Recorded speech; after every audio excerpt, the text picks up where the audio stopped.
examen. El examen está programado para el día 19 a las 5 de la tarde, va a ser el examen virtual.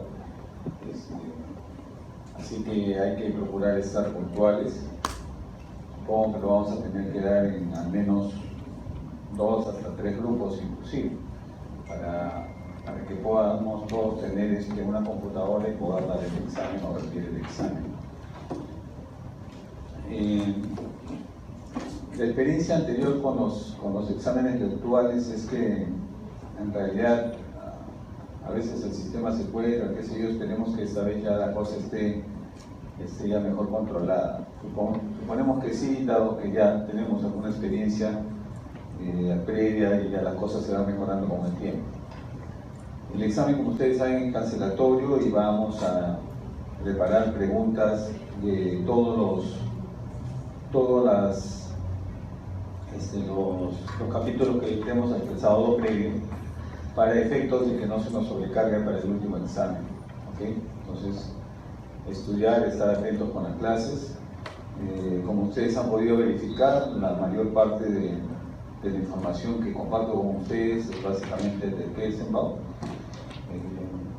Además está decirles de que no nos circunscribamos solamente a las clases que dictamos, que impartimos, sino que siempre es importante repasar el libro, el texto. Por eso es que se da una bibliografía de referencia. ¿Okay? Entonces hay que tomar en cuenta eso. Otro dato que también es importante, jóvenes, es el hecho de que a veces hay puntos en la bibliografía que son controversiales, ¿no? A veces un dato en un libro es un poco diferente a veces en otro texto. Hay algunas pequeñas diferencias. Procuraremos que las preguntas no involucren cosas que sean medias ambiguas, pero en todo caso, de lo que nos vamos a basar nosotros es en lo que hemos dicho en clase, pero la mejor referencia, naturalmente, de cualquier cosa es el texto, y en este caso nos vamos a referir al texto del Kelsenbaum, que es el libro, como les digo, base que estamos utilizando. ¿Okay? Les digo porque ya en anteriores oportunidades ha habido situaciones en las cuales algunos me traen 3, 4, 5 libros con cosas un poco diferentes, y entonces ¿a quién le hacemos caso? Les vuelvo a repetir, vamos a basar fundamentalmente en lo que estamos impartiendo en la teoría, y en todo caso la consulta definitiva va a ser el Kelsenbaum, que es el libro que estamos utilizando como el libro de referencia. ¿Okay? Entonces, para tener las cosas un poco en claro y no tener ninguna dificultad al respecto. ¿Okay?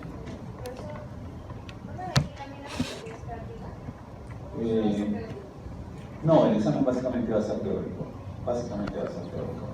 No estoy seguro, voy a tener que preguntar en todo caso si hay un soporte para colocar imágenes, pero en todo caso la imagen no va a estar referida a que procuremos una identificación de una estructura puntual, sino va a estar referida de repente a algún esquema o un diagrama para responder a una pregunta que continúe, ¿no? O sea, no va a estar referida a que me identifiquen, porque no es examen práctico. Entiendo yo que en su examen práctico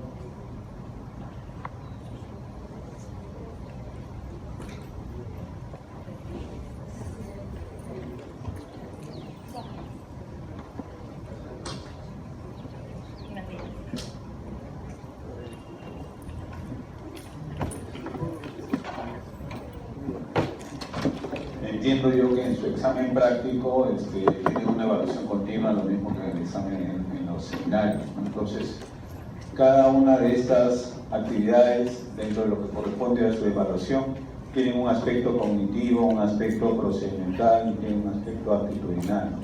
Donde todo se evalúa. Señorita, quítese las gafas. Ok, gracias. Y procuremos por favor prestar atención para efectos de no demorarnos. Un segundo.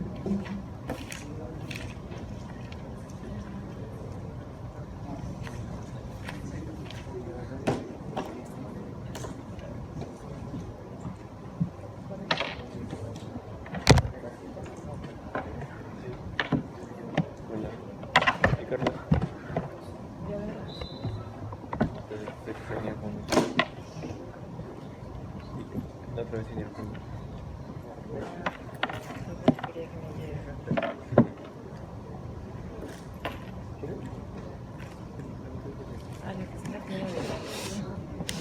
Para estar bien atención.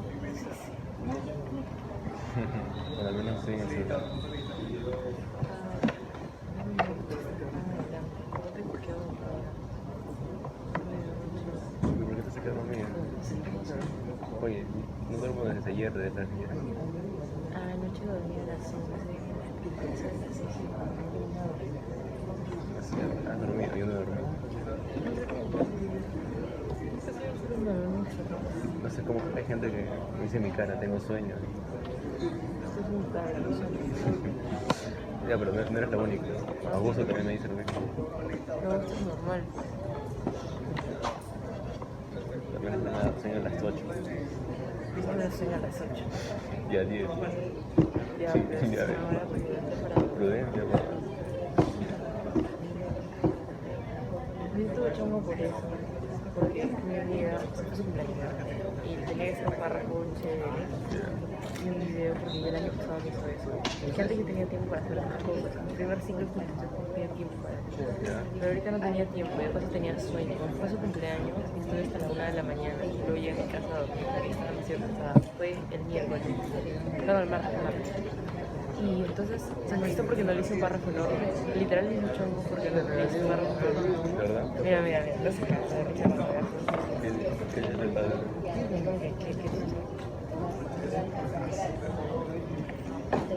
Mira, yo me quedé así.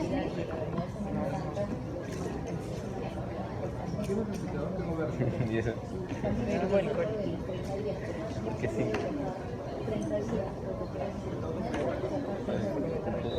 Es que lo hice bien bonito. A ver, jóvenes, Está bromeando. disculpen, una emergencia del hospital. Bueno, como estábamos comentando entonces, eso van a ser en general las reglas de juego para los efectos del examen. Bueno, el día de hoy vamos a desarrollar la clase correspondiente al sistema endocrino. El sistema endocrino es un sistema muy interesante porque, como vamos a tratar de explicarles en esta clase, es un sistema que, como ya habíamos adelantado o anticipado en las veces anteriores, se tratan de sustancias o proteínas que son producidas por unas células o un órgano en particular en una X localización, y estos van a depositar este producto dentro de la sangre, y esta sangre va a través de la cual va a viajar estas sustancias, que son conocidas como hormonas, ¿no? Y van a viajar a distancia y van a ejercer una acción sobre un órgano distante a él, ¿no? Entonces, de eso más o menos es lo que va a tratar. Vamos a tratar de dar una pincelada a todos los diferentes sistemas endocrinos. Naturalmente, en una clase no vamos a poder abarcar tan ampliamente el tema, pero por lo menos la idea, como ustedes como médicos en formación, la idea es que tengamos una idea muy general, muy global de cómo actúa este sistema. Naturalmente, como siempre les digo, es importante de que entendamos la parte normal, porque existe una parte patológica en la cual varios de esos sistemas que están ubicados en diferentes órganos sufren también enfermedades, sufren alteraciones y producen naturalmente enfermedades. Las mencionaremos por lo menos algunas de ellas. Entonces, en general podemos decir que este sistema endocrino es un sistema que va a organizar la homeostasis, ¿no? O sea, va a mantener un equilibrio dentro de nuestro organismo, dado que estas hormonas van a ejercer una acción sobre un órgano definido para producir algo, ¿no? Y esa sustancia que se vaya a producir naturalmente va a mantener una homeostasis en mi organismo, ¿no? Va a permitir integrar y ejercer influencia sobre las funciones fisiológicas. Está compuesto de varias glándulas, por grupos aislados o dentro de ciertos órganos, ¿no? Entonces, ¿qué significa eso? Significa que algunas de ellas van a formar órganos, como por ejemplo la hipófisis, ¿no? Que es el órgano endocrino por excelencia. También igual están en el páncreas, en fin, están en diferentes órganos, como también pueden estar como estructuras o celulares únicas, sueltas, dispersas en diferentes sistemas. Vamos a ver cuando hablamos, por ejemplo, gastrointestinal, lo veremos en más detalle. Existen células individuales sueltas que no forman un órgano, sino que son parte del epitelio, son como células aisladas, que también igual cumplen una función similar a la que vamos a ver y existen en los órganos diferentes. Entonces, las glándulas endocrinas por excelencia son estas: la hipófisis, la glándula tiroides, las paratiroides, las adrenales o suprarrenales, la glándula pineal. Lo que van a producir son hormonas, que son glándulas que tienen una irrigación extensa.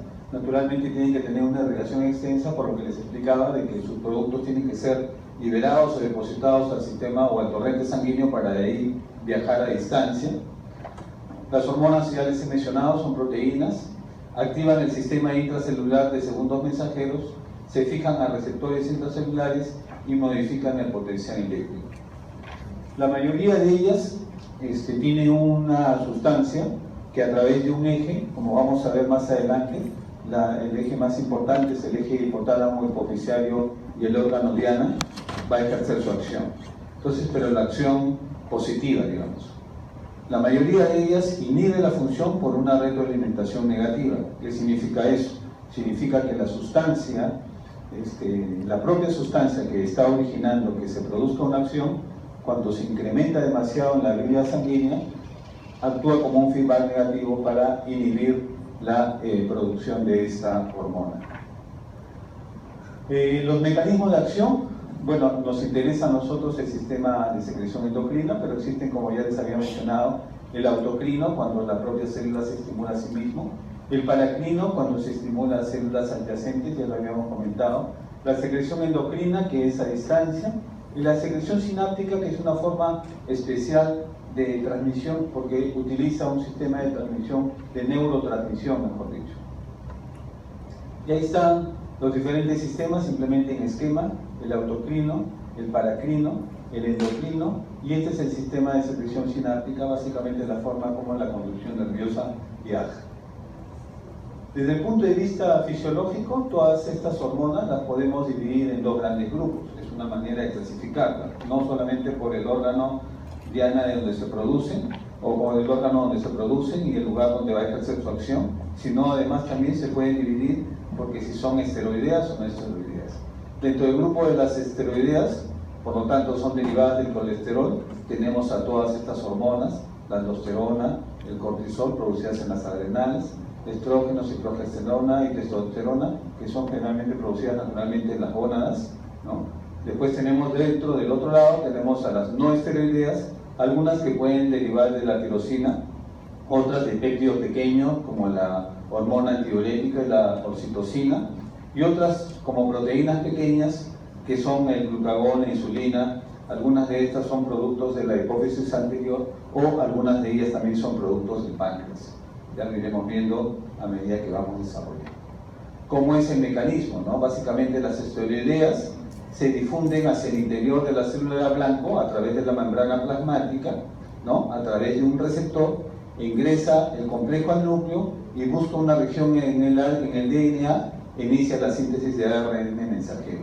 Esa es la forma como generalmente actúan las esteroideas. Mientras que las no esteroideas se fijan directamente a receptores blancos, los activan, se unen a secuencias intracelulares, utilizan el AMP cíclico como segundo mensajero y originan de esa forma la producción necesaria de alguna enzima.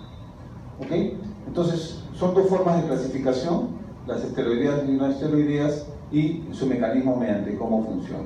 Ahora bien, vamos a tratar de hablar un poco órgano por órgano, explicar un poco las características y un poco su mecanismo fisiológico. Primero vamos a empezar por el más importante de todos, el más grande, que es el sistema hipotálamo hipofisiario. Entonces, para esto, naturalmente tenemos aquí al hipotálamo con sus estructuras, generalmente dos núcleos importantes aquí, el paraventricular y el supraóptico, que como veremos más adelante son importantes porque ahí se van a producir sustancias que tienen que ver con la neurohipófisis, ¿no? Después tenemos aquí a la glándula hipófisis con su tallo, que tiene fundamentalmente dos zonas, ¿no? Una zona que corresponde a la adenohipófisis, que tiene tres porciones. Una porción que es la pars tuberalis, que está hacia el parte del infundíbulo. Una que es la pars anterior, que es el lóbulo anterior, que es la parte glandular propiamente dicha, donde se van a producir la mayoría de las hormonas. Y una pars intermedia rudimentaria en el hombre, ¿no? casi muy pequeña e imperceptible, que va a estar entre la posterior o la nerviosa y la anterior o adenohipófisis, ¿no? que es la pars intermedia, que es la tercera porción correspondiente a la adenohipófisis. Por otro lado tenemos a la neurohipófisis. La neurohipófisis tiene una zona que es del infundíbulo, que se relaciona directamente con la pars tuberalis. Este infundíbulo va a tener dos porciones, una que es la eminencia media y otra que es la prolongación del infundíbulo, y tenemos la pars posterior o la pars nerviosa propiamente dicha, que es donde van a estar unas estructuras importantes que van a almacenar sustancias que son producidas a nivel de estos núcleos. Desde el punto de vista embriológico, la adenopófisis se va a originar a partir de una bolsa, la bolsa de Ranke, que se está ubicada a nivel del techo de la faringe.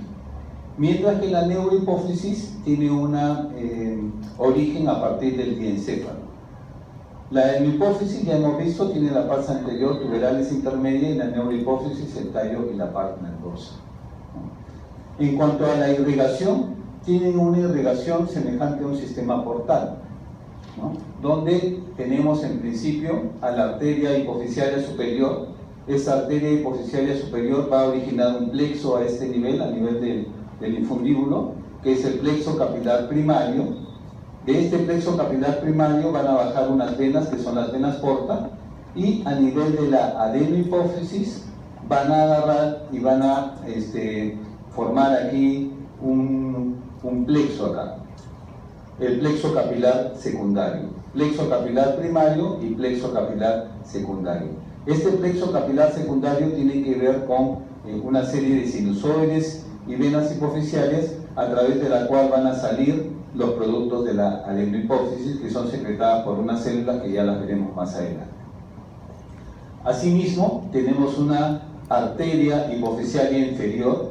Esa arteria hipoficiaria inferior va a generar también acá un sistema también de plexo capilar de la parte nerviosa, ¿no? A este nivel que está justo en la parte nerviosa, para de igual forma recibir todos los productos de secreción de estas axones terminales que tienen los productos de secreción que son producidas a este nivel, a nivel de los núcleos supraóptico y paraventricular. Asimismo, esta arteria hipoficiaria superior y a la arteria hipoficiaria inferior están unidas a través de una arteria que es la arteria trabecular. Entonces, hay dos sistemas arteriales hipoficiarios, uno superior y otro inferior. El superior da origen al plexo capilar primario, ¿no? Que está ubicado a nivel de la región de la eminencia media. De ahí bajan las venas portales que van a drenar en el plexo secundario, que va a recoger todos los productos que se producen en la adenohipófisis o pars anterior. La pars anterior se visualiza como de esta manera. Nosotros vamos a visualizar aquí a la microscopía óptica, al momento que ustedes hagan su práctica, van a visualizar ahí tres tipos de células. Unas células que son las células acidófilas, se ven un poco más de color oscuro, más de color azul, el citoplasma es un poco más basófilo, y otras que son las acidófilas, estas son las basófilas, y estas son las acidófilas que tienen un citoplasma un poco más rosado. Unas van a tener un citoplasma un poco más azul, otras van a tener un citoplasma más rosado. Las que tienen el color azul, esas son generalmente las basófilas, y las que tienen de color rosado son las acidófilas. Hay un tercer tipo celular, que es como esta célula de acá, cuyo citoplasma no tiene un color ni azul ni rosado, sino más bien un color claro, que son las células cromófilas. Entonces, tenemos fundamentalmente tres tipos de células: las células basófilas, las células acidófilas y las cromófobas. Asimismo, ustedes pueden identificar lo que les mencionaba, que hay gran cantidad de capilares o sinusoides a través de donde va a salir la secreción que es producida en estas células.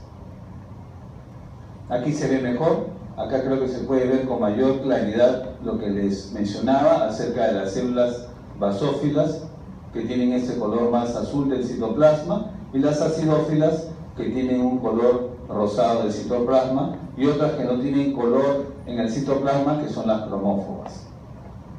Cada una de estas células naturalmente van a producir un determinado tipo de hormona, de tal forma que tenemos que las acidófilas generalmente van a producir la hormona del crecimiento y producen la prolactina.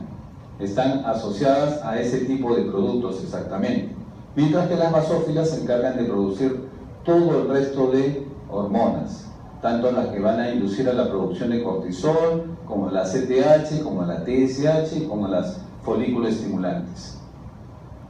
Entonces las acidófilas tan solo estimulan a dos, la somatostatina, que es la que se encarga de la producción del crecimiento, otra que es la prolactina. En las basófilas, todas las otras hormonas adicionales. El control de la liberación, esto es en cuanto a la liberación de las hormonas en la hipófisis anterior. ¿Cómo es que se regula eso?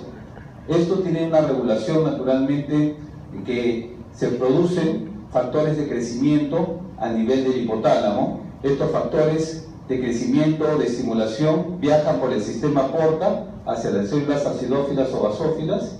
Ahí originan de que estas células produzcan una hormona específica y esta va a ser liberada directamente hacia el torrente sanguíneo. Aquí vamos a analizar cada una de ellas. Por ejemplo, la hormona de crecimiento. La hormona de crecimiento tiene un factor estimulante a nivel del hipotálamo.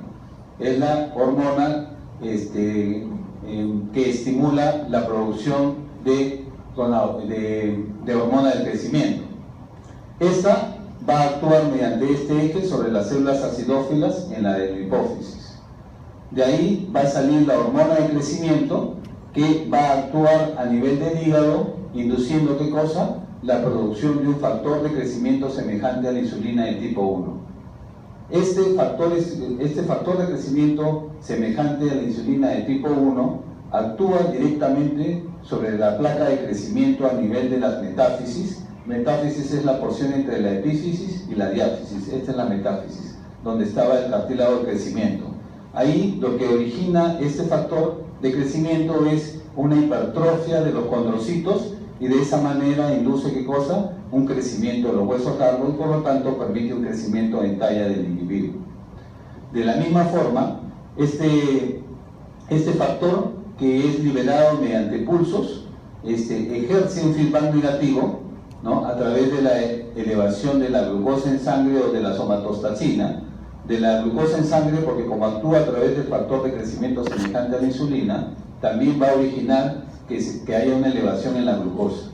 Entonces ambos, la elevación de la glucosa como de la somatostatina, ejercen un efecto de feedback negativo sobre el factor liberador de la hormona de crecimiento a nivel del hipotálamo. Así es como actúa este eje en particular. Naturalmente, existen patologías que involucran a este eje, como todo órgano. Hay tumores que se pueden originar a este nivel, tumores que tienen capacidad de inducir producción de alguna hormona en particular. De esa forma, cuando hay un tumor acá en la hipófisis que produce específicamente hormona de crecimiento, puede originar dos patologías importantes. Cuando actúa en los niños puede originar un gigantismo, que es una talla excesivamente alta para el niño por esta patología.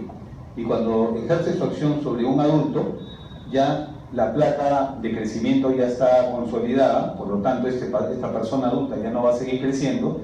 Pero ¿qué es lo que sucede? Sucede que hay una hipertrofia a nivel de las manos, hipertrofia a nivel de los pies, hipertrofia de la mandíbula, y a eso se conoce con el nombre de acromegalia.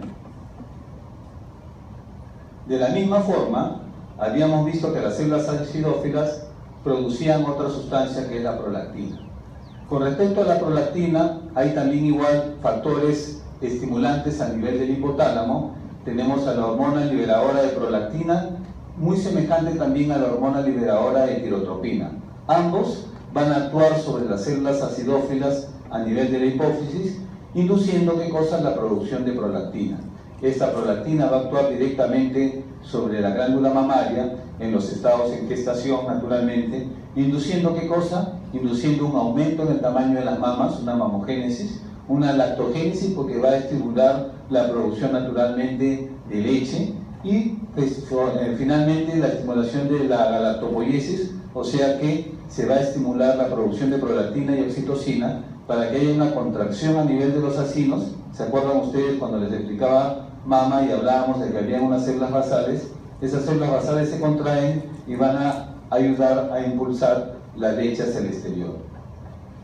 La prolactina en particular tiene una estimulación bien peculiar. Por un lado tiene este eje, pero por otro lado la propia lactancia, o sea, el hecho de que el bebé succione el pezón, origina también un factor estimulante para la producción de mayor cantidad de hormona liberadora de prolactina que actúa sobre las células acidófilas y por lo tanto mayor cantidad de producción de leche.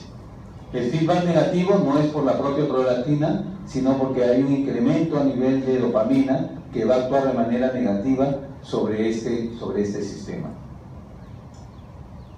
Hasta aquí entonces hemos visto las células acidófilas y las hormonas que ellas producen. Ahora vayamos con las células basófilas y el eje, cómo es que actúa. Y aquí vamos a empezar primero con las gonadotrofinas. Tenemos en primer lugar, a nivel del hipotálamo, la hormona liberadora de gonadotrofinas. Esta hormona liberadora de gonadotrofinas va a actuar sobre las células ahora basófilas a nivel de la adenohipófisis. ¿A través de qué? A través de esta hormona liberadora, como también a través de la producción de activina, que es un homodímero beta-beta. Estas células, estas células basófilas van a producir entonces gonadotrofinas, que son de dos tipos, la FSH y la LH. La FSH va a actuar directamente sobre las células de la granulosa en el ovario, induciendo la liberación de ¿qué cosa? De activina e inhibina. Es la folículo estimulante, la que va a estimular a que el folículo madure. A nivel del ovario, cuando hagamos sistema reproductor femenino, vamos a ver de que los folículos primordiales, que son los con los que toda mujer nace, en cada ciclo menstrual tienen que ir madurando, tienen que ir progresando a un folículo primario, un folículo secundario, un folículo terciario, que es el folículo de Graf. Finalmente se produce la ovulación. Si hay, en ese momento un acto sexual y se junta con un espermatozoide, se va a formar un nuevo ser, y si no, se va a convertir ese folículo terciario, o lo que queda del folículo terciario, en un cuerpo lúteo para que continúe el ciclo menstrual. Y de esa manera se origina un ciclo menstrual. Entonces, ahí tiene que ver, y es muy importante, esta hormona.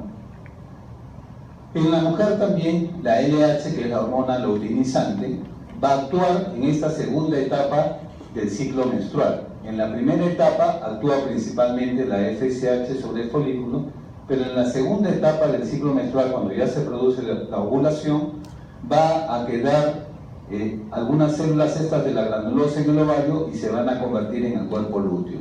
Y en el cuerpo lúteo las células LH van a actuar a ese nivel. En el hombre también igual actúa. En el hombre la FSH va a actuar sobre las células de Sertoli que están dentro de lo que se conoce como los túbulos seminíferos, y ahí van a originar que se produzcan activina e inhibina. ¿Ok? Activina e inhibina.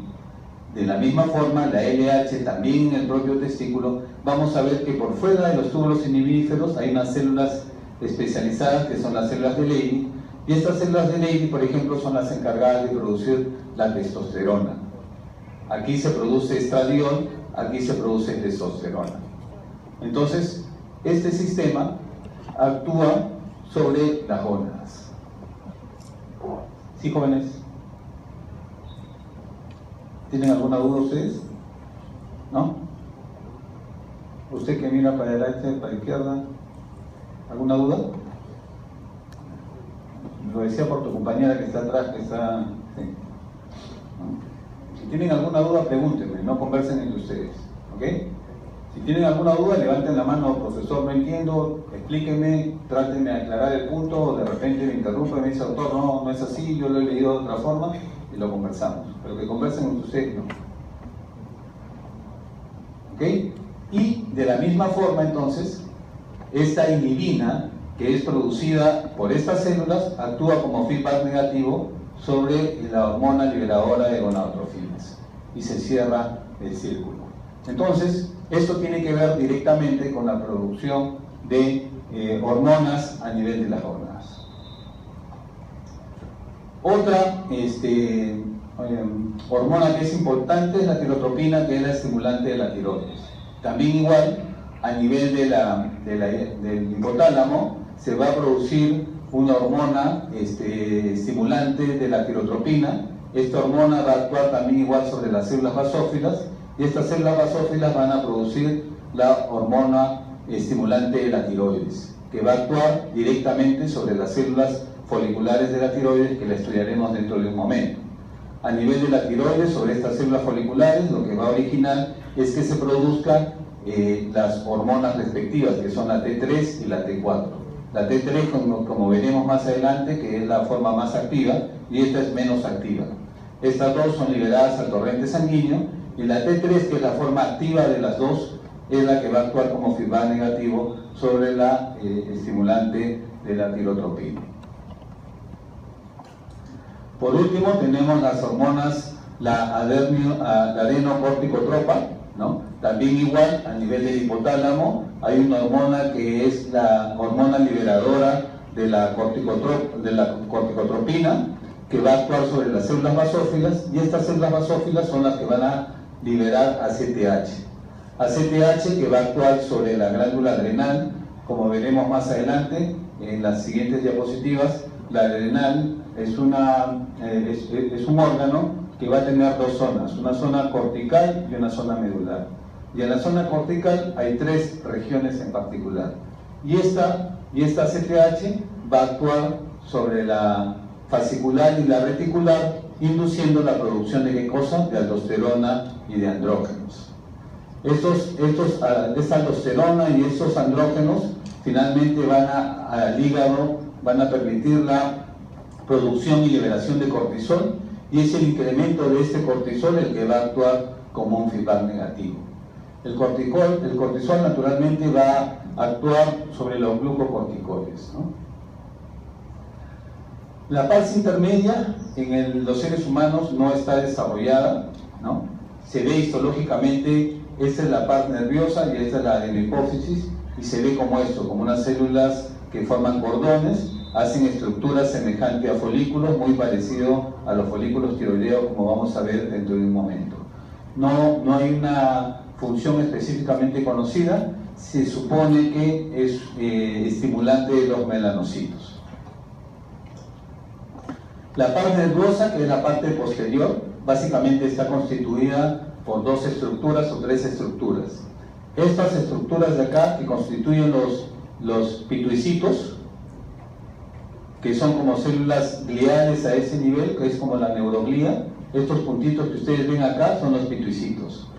Y los axones amielínicos es estas fibras muy finitas, rosadas, que están entre ellas. Naturalmente, tiene abundante o gran cantidad de capilares fenestrados. A este nivel es que se van a almacenar la ADH y la oxitocina. Igual esta parte nerviosa tiene terminaciones axónicas expandidas que se denominan, y así se llaman, cuerpos de Henning dentro de la parte nerviosa. Estos cuerpos de Henning son los que van a contener estas hormonas que son neurosecretoras, que son almacenadas a ese nivel. La ADH es producida a nivel de los núcleos supraópticos, mientras que la oxitocina a nivel de los núcleos paraventriculares, ¿no? Y ahí está el eje, ¿no?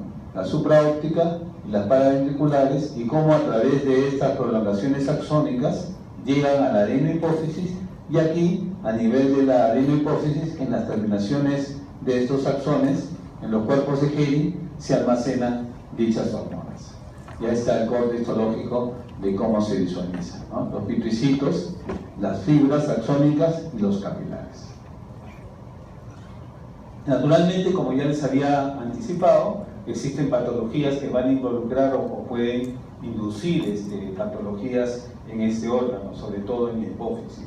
Existen, lo más frecuentes son adenomas que son productores de estas hormonas. Ya les he dado un ejemplo de lo que sucede cuando se produce hormona de crecimiento. De la misma forma también existen adenomas que producen prolactina y que van a originar de que haya una mayor producción de leche, y las mujeres que no están embarazadas empiezan a experimentar galactorrea, empiezan a experimentar secreción de leche por el pezón, y eso es porque tienen un adenoma que produce prolactina a ese nivel. Y así, de esa misma forma, también igual pueden haber otros tipos de adenoma que vayan a inducir también o mayor producción, o en algunos casos no mayor producción, sino más bien inhibición de alguna de estas hormonas. Entonces, si por ejemplo yo produzco o hay algún tumor que produzca inhibición o disminución de los folículos estimulantes, voy a originar un hipogonadismo, por ejemplo, ¿no? Porque no se va a desarrollar los folículos, no voy a liberar hormonas femeninas o masculinas y por lo tanto no se van a desarrollar los caracteres sexuales. De las hormonas que se liberan en las gónadas dependen los caracteres sexuales secundarios, depende la producción de gónadas y por lo tanto de mayor producción y desarrollo. Ok, bien, aquí ya hemos desarrollado entonces lo que corresponde a la hipófisis. Ahora vamos a ver algunas otras glándulas. También igual en el cerebro, a nivel del tercer ventrículo, hay una glándula conocida con el nombre de glándula pineal, que también embriológicamente hablando surge del diencéfalo, y donde vamos a encontrar finalmente tres estructuras importantes. Uno, que son los pinealocitos, que son las células de la pineal, que son estas de acá, que se disponen generalmente así como en niditos, ¿no? ¿Ya? Estos son los pinealocitos, y que tienen la función generalmente de secretar la melatonina que tiene que ver un poco con el tema de la vigilia y el sueño, ¿no? Cuando agarra y se produce el día e ingresa la luz por los ojos, eso origina que haya una inhibición de la melatonina y por lo tanto yo estoy alerta y despierto. Y en la noche, cuando ingresa menos luz por los ojos, inmediatamente esa información llega a la pineal y se produce mayor cantidad de melatonina y por lo tanto eso me va a inducir al sueño. Entonces es un mecanismo que va a regular eso. Asimismo, también igual existen algunas terminaciones aquí gliales, que son estas más pequeñas, que están justo entre estos nidos, que son los pinealocitos, que son estas de acá. Y una tercera estructura, que es lo que me va a permitir a mí reconocer el órgano, son estas estructuras calcificadas, que son los cuerpos arenáceos, ¿ya? Que son esas estructuras calcificadas, que es lo que me va a permitir a mí reconocer el órgano. Otra estructura importante también es la que tenemos a nivel del cuello, es una glándula que está en la porción anterior del cartílago tiroides, que es la glándula tiroides, que se caracteriza porque tiene esta forma, tiene una forma de H, en la que tenemos un lóbulo derecho, un lóbulo izquierdo y una porción intermedia que es la que va a unir ambos lóbulos, que es el istmo, ¿ok? Cada glándula más o menos tiene 5 centímetros de longitud, 3 a 4 de ancho y 2 a 3 centímetros de grosor y pesa entre 15 a 20 gramos. Embriológicamente hablando, es una estructura bilobulada que está ubicada en el foramen según de la lengua y de ahí va a migrar hacia la porción definitiva, que es en la porción anterior del cartílago tiroides. Importante está que de esta ubicación inicial, que es a nivel de la lengua y va descendiendo hacia la zona definitiva, lo hace a través de un conducto que es el conducto tirogloso. En un porcentaje pequeño de individuos, debe ser alrededor del 5% más o menos, este tejido que debe descender completamente puede quedar atrapado a lo largo de ese conducto y generar tejido tiroideo por fuera de la glándula tiroides normal. O en algunos casos puede quedar acá un rezago que es así en forma de punta, ¿no? Que es digamos la parte del conducto tirogloso final, que se conoce como el nombre de pirámide de Lalloway, que es también igual simplemente como un rudimento de un rezago de este conducto tirogloso ya prácticamente casi en la porción final o distal. Desde el punto de vista estructural está compuesto de una delimitación que es una cápsula muy delgada de colágeno. De esta cápsula se van a emitir una serie de tabiques que van a compartimentalizar a la glándula tiroides en lobulillos. Naturalmente también igual como cualquier órgano tiene que tener una arteria y tiene que tener una vena, ¿no? Y está compuesta por una serie de folículos que son estas estructuras de acá, ¿no? Aquí está lo que les mencionaba acerca de la pirámide de Lalloway, ¿no? Que es un rudimento de lo que es el rezago del conducto tirogloso. La glándula tiroides es muy sencilla desde el punto de vista estructural, está compuesta por folículos. Cada una de estas estructuras circulares es un folículo y las células que están revistiendo estos folículos son las células foliculares. Este material rosado que hay hacia la parte central es el coloide, ¿ok? Y existen unas células neuroendocrinas que están aquí, ¿no? Que se ven a veces de un color de un halo claro. La mayoría de las veces no se pueden visualizar y se tienen que hacer coloraciones especiales, pero por ahí que algunas de ellas tienen ese halo claro y las puedo identificar, no es fácil, ¿no? Que corresponden a las células parafolisculares o células C, ¿ok?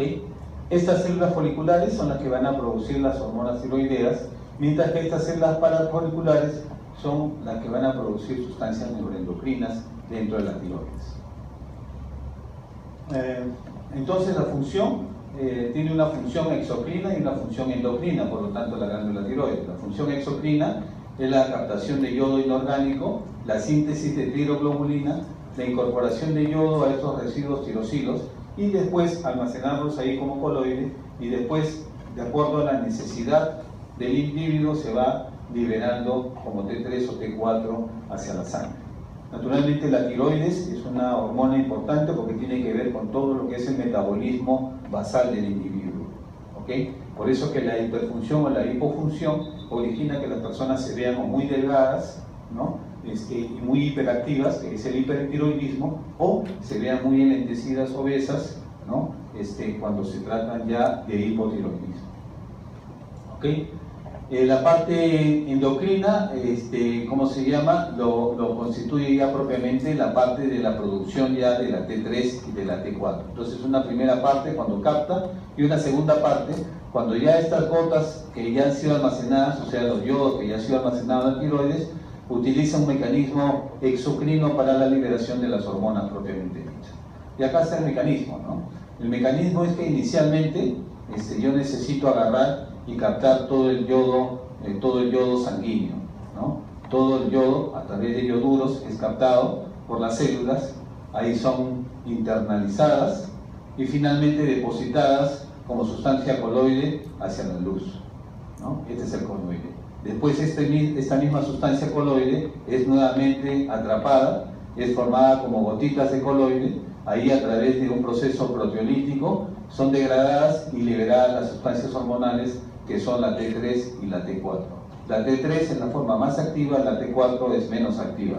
Por lo tanto, la T4, por un proceso de desiolación, se convierte de T4 a T3, que es la forma activa.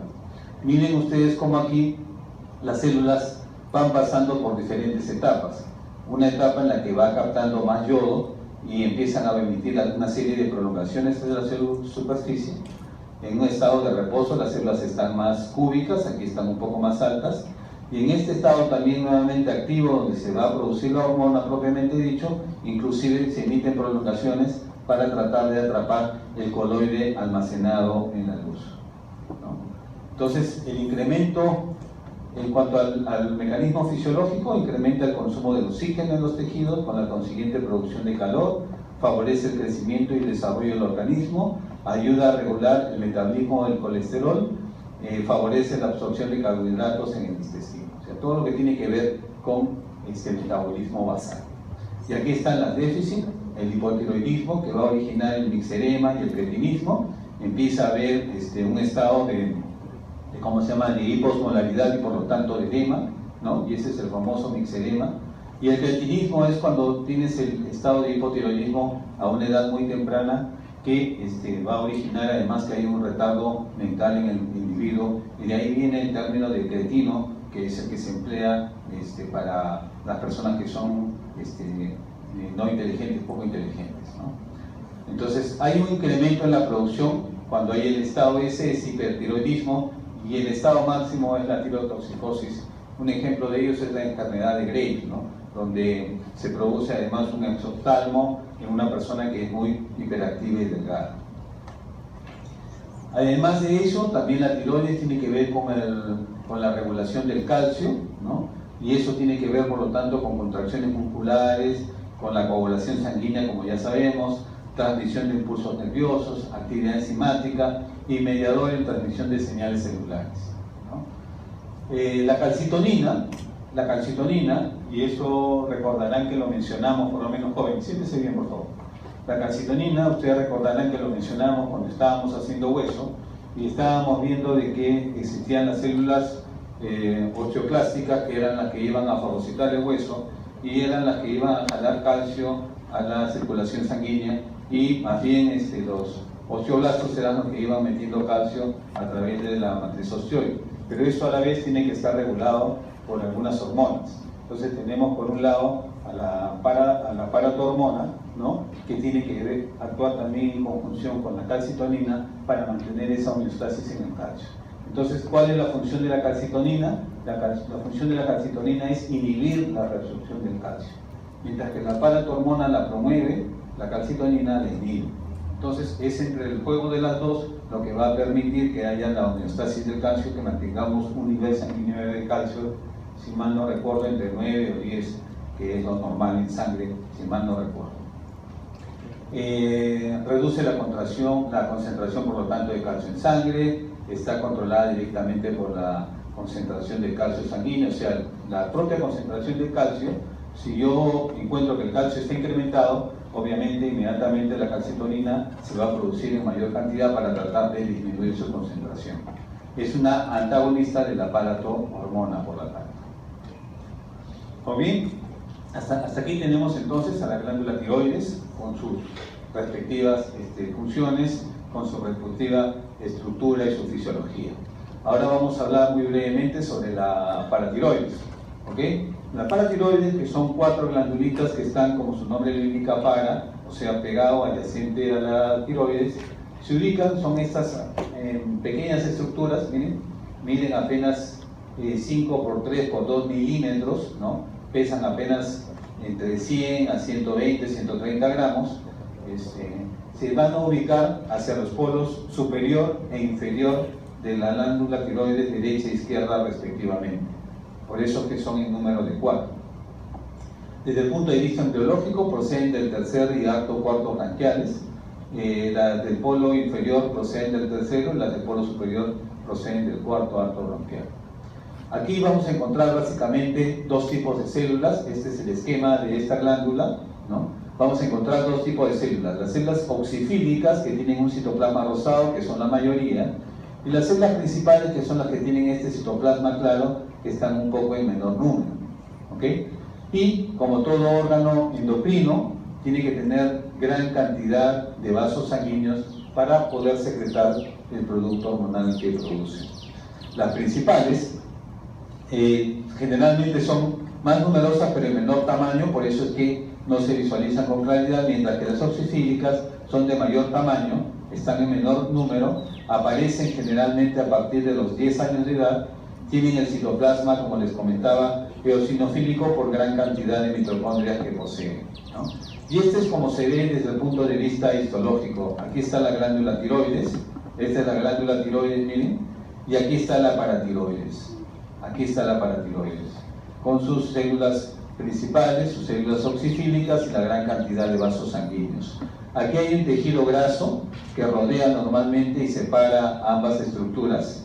A veces esta glándula paratiroides puede meterse dentro de la tiroides y eso es normal, ¿no? O sea, normal entre comillas, digamos, no es normal que estén juntas, pero algunas veces pueden estar ambas juntas.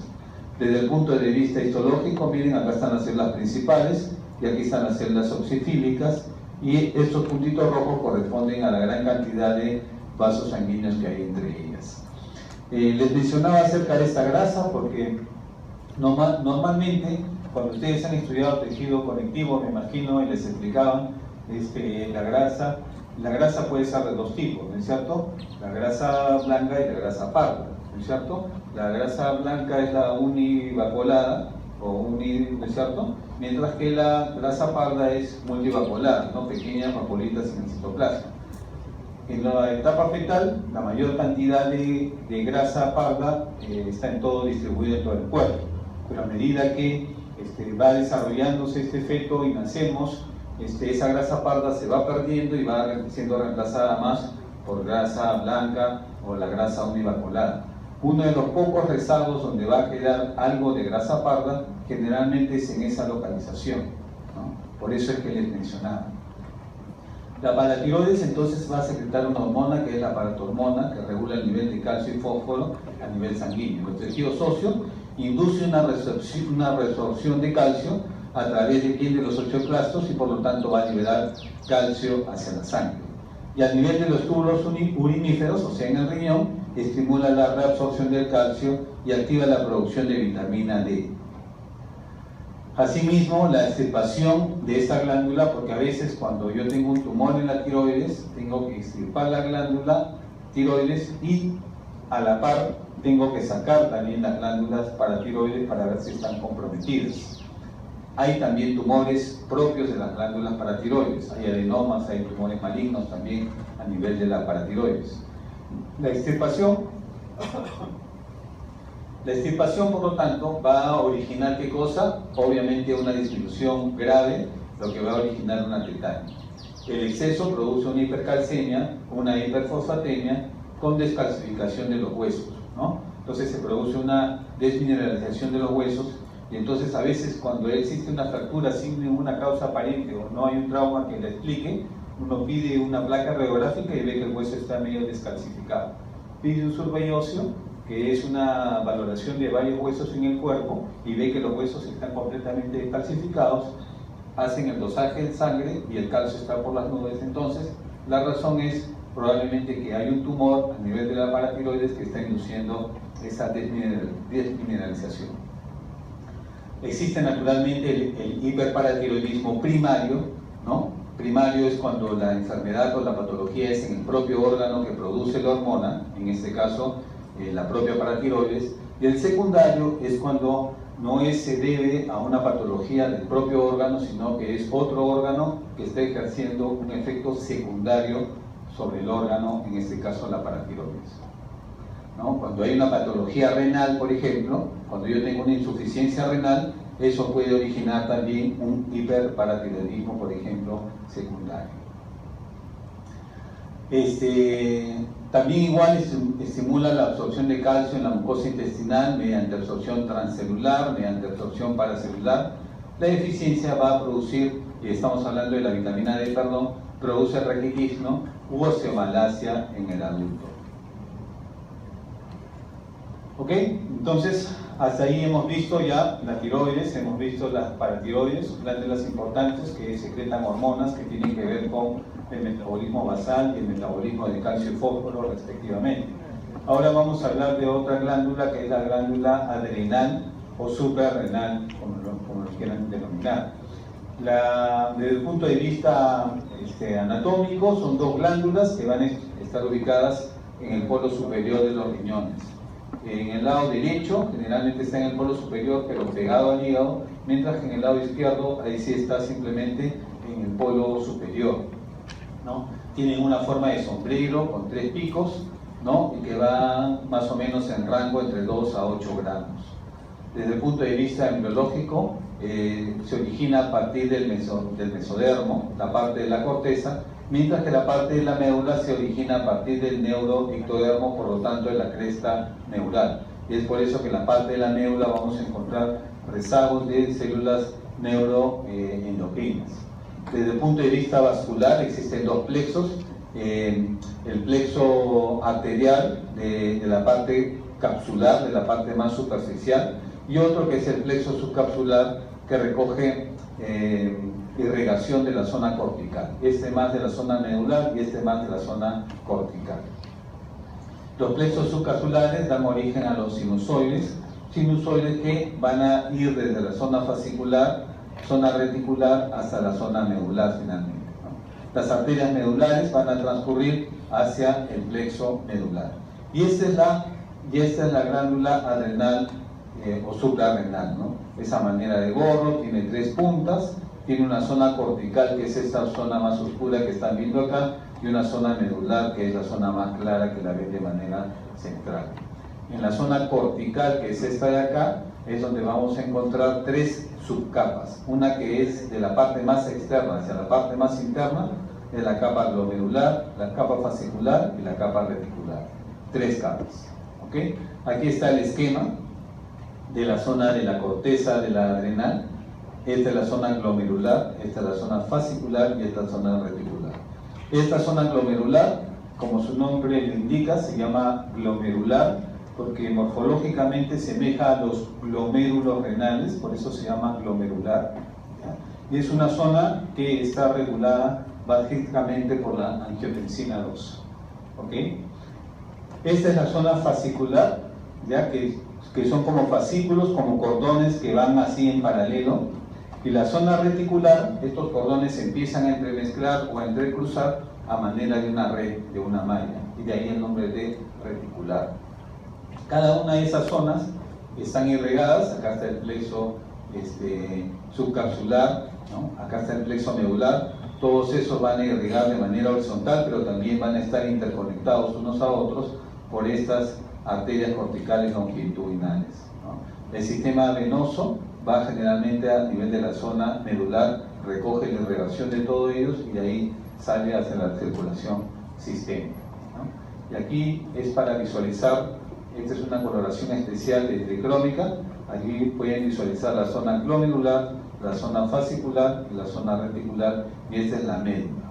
A mayor aumento, la zona glomerular son como pequeños glomérulos, son como estructuras glomeruloides, ¿no? Esta es la zona fascicular y finalmente la zona reticular. Desde el punto de vista fisiológico o estructural, la médula está formada por células poliédricas que están dispuestas en cordones o columnas y que son células que tienen esta denominación. Tenemos a los feocromocitos, que son células grandes y regulares, tenemos células subtentaculares y tenemos células ganglionales. Todas ellas en realidad son células neuroectodermales, por eso es que derivan de la cresta neural. Están rodeadas por una rica red capilar, como toda glándula endocrina, proceden de la cresta neural del sistema nervioso endocrino entérico, secretan adrenalina, noradrenalina, encefalinas, ¿no? Y está controlada por el simpático y el parasimpático. Entonces tienen un sistema de inervación especial o particular. Y esta entonces corresponde a la zona medular, ¿no? A la zona medular. Entonces con sus respectivas células. De repente ahí no se ve en mayor detalle. Vamos a ver. Bueno. Esta es la zona reticular todavía y estas son las células. Aquí están entre células a los feocromocitomas, a los feocromocitos, a las células ganglionales, ¿no? Que son las que van a producir la noradrenalina, la adrenalina a ese nivel. No tengo una foto con mayor detalle, pero son estas células que tienen un citoplasma basófilo redondo.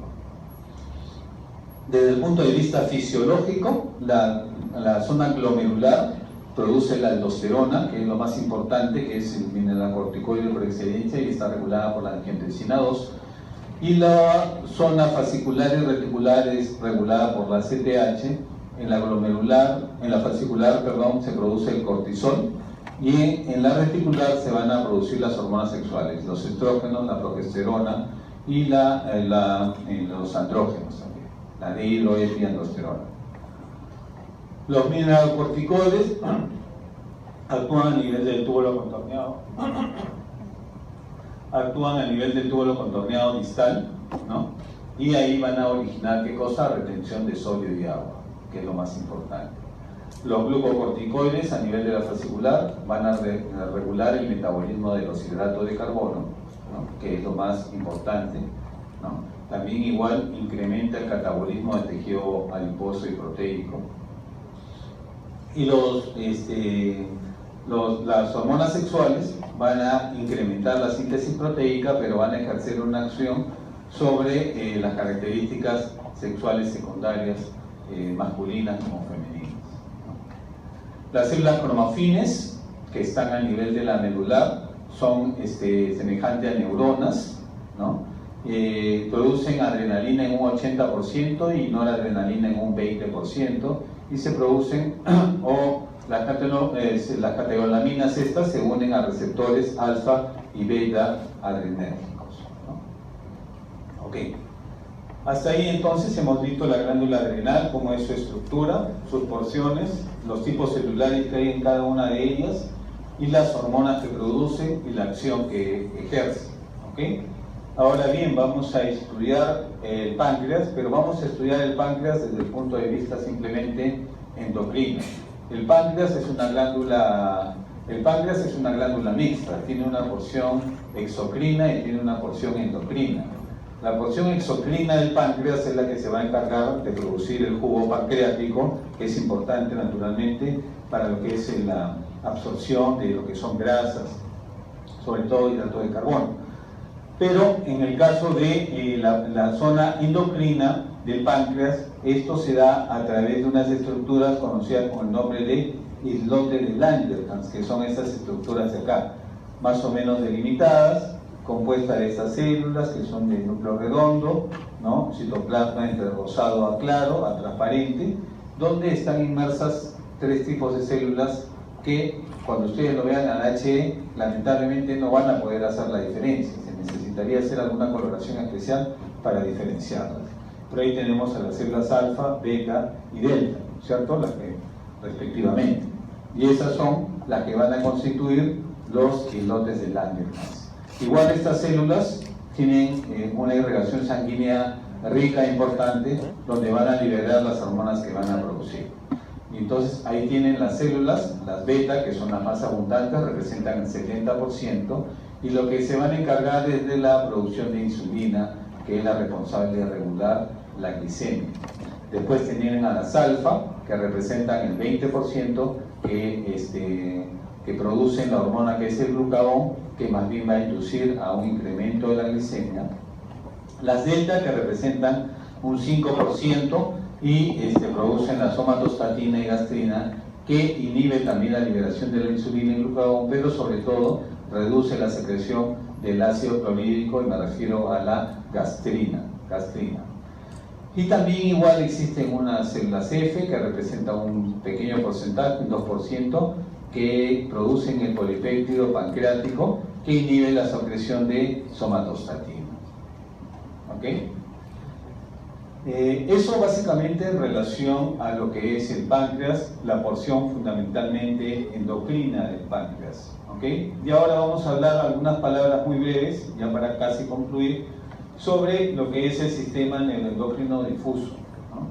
Lo que hemos visto hasta ahora es de que estas estructuras endócrinas están organizadas en órganos, pero hay, como les mencionaba, pequeñas células que están dispersas en las mucosas de diferentes órganos y sistemas, como el gastrointestinal, como el respiratorio, y que también van a inducir liberación de hormonas. Entonces, este sistema induce la captación y descarboxilación de precursores de aminas y productos hormonales como péptidos.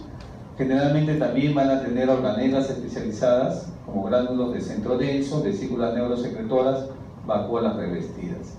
Entonces tenemos dos sistemas neuroendocrinos difusos, uno abierto, en el cual, miren, esta es una célula epitelial, y aquí hay una célula neuroendocrina, que la luz actúa o trabaja directamente con la luz del epitelio, ¿no? Por lo tanto, su secreción y su función la va a ejercer directamente a la luz del epitelio que la compone. Y el otro, que es el cerrado, en el cual, como ustedes pueden ver, la célula está también igual entre las células epiteliales, pero no está asociada a la superficie del epitelio, sino que está por debajo de, y por lo tanto su secreción la va a liberar generalmente hacia el torrente sanguíneo para actuar un poco cercano dentro del propio sistema. Pero son, como ustedes pueden ver, ejemplos de células individuales. No estamos hablando de un órgano como hemos visto hasta el momento. Dentro de este contexto tenemos entonces células neuroendocrinas que están distribuidas en diferentes órganos. En la tiroides, las células paracericulares. En la piel ya habíamos hablado sobre las células de Merkel. En la mama también existen algunas células neuroendocrinas, pero sobre todo es en el tracto gastrointestinal, ¿no? En el páncreas, en el propio intestino del estómago, en el intestino delgado, también igual en el sistema urogenital, y también la podemos ver como el aparato yuxtaglomerular a nivel del riñón. En el sistema respiratorio, por ejemplo, están diseminadas a nivel de tráquea, de las vías intrapulmonares, a veces alveolares, generalmente sobrepasan la membrana basal, tienen prolongaciones citoplasmáticas y están agregados en pequeñas células. Y aquí está, por ejemplo es un epitelio intestinal, este es un epitelio respiratorio, hemos hecho una coloración especial y ahí la podemos identificar.